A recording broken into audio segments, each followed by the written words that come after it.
Okay, magandang morning. Mag-feature ako ng aking yung ginagawa kong backup na na source ng tubig. Kasi ito yung nagiba nung bagyong Karina.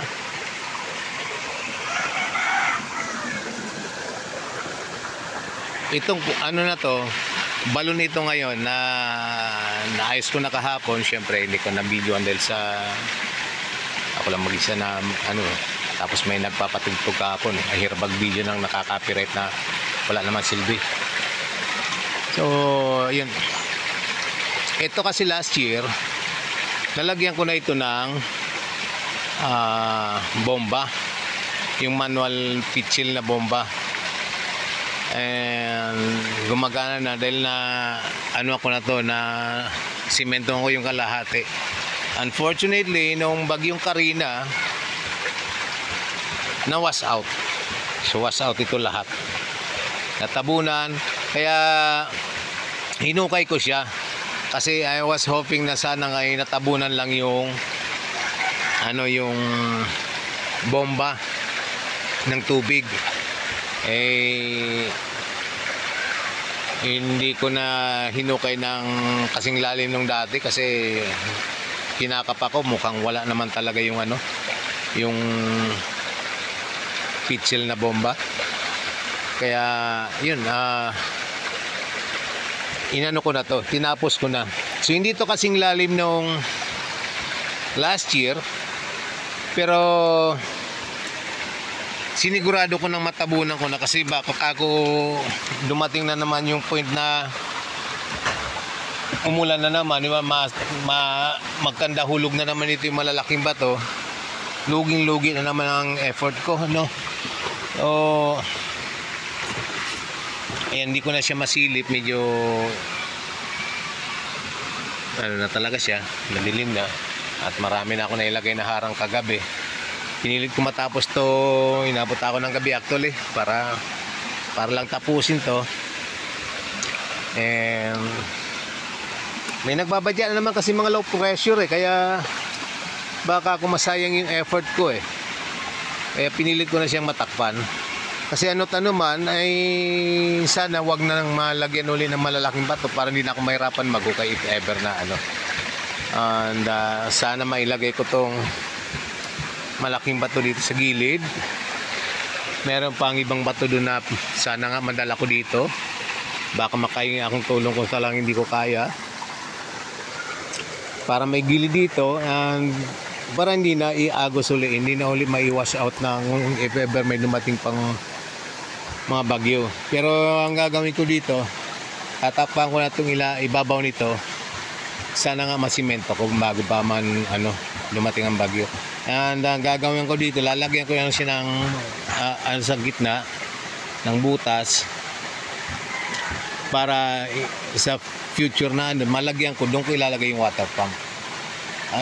Ang isakbihang tubig dito ngayon hindi kasing dami nung dati kasi medyo mababaw siya, and mas na-restrict yung source ng panggaling ng tubig galing sa sapa kasi nilagyan ko ng mga harang. Naglagay ako ng mga ng mga PVC na pinagbubutasan ko, pinagpabarin ako sa misis ko. So I assume na pumapasok ang tubig doon na maaaring na-restrict siya ng mga ng buhangin and putik siguro, pero may pumapasok naman. Sure ako din may pumapasok na tubig sa loob. And isang ginawa ko na naglagay din ako ng outlet short of parang overflow pipe. And since maiksi lang ito na hanggang dito lang siya, dudugtungan ko na lang para mapaabot ko doon sa baba para mas mababa yung lang sa overflow. Kasi right now mukhang hindi lumalabas doon yung tubig kasi nga walang pressure So pabababain ko dito from there, ayun yung dulo, ayun. So dudugtungan ko siya para makababa siya sa part na ito, pababa. No, pabagsak na tubig. Kaya diyan ko ano ng overflow pipe if ever na in the near future, ano? Kasi may tubig pa naman kami pero nag-ano lang ako ng backup kasi malayo kasi pinagagalan ng tubig. Napakahirap magawa pag nasira dahil sa ang layo. Putik pagkakit kami. So, yung last time na nag-ayos kami, 3 days akong pabalik-balik. Kasama ko si Kita. Yung ano, hindi ko pa, as na ako lang din, hindi ko rin naman nagawa talaga. Pero at least ang dami ko nang ano doon sa linya. Kinabukasan na sama na yung pakiramdam ko, hindi na pumunta. Si Corita naman yung pumunta doon. Siya yung pinaka main ano namin, ng pinaka head namin na kasi siya yung naka discover ng bukal na yon. Kaya yun, naayos niya. Pero what I mean is that talaga napakalayo nun. Napakalayo. So dito, meron na source ng tubig.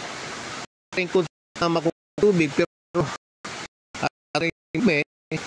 pero meron ng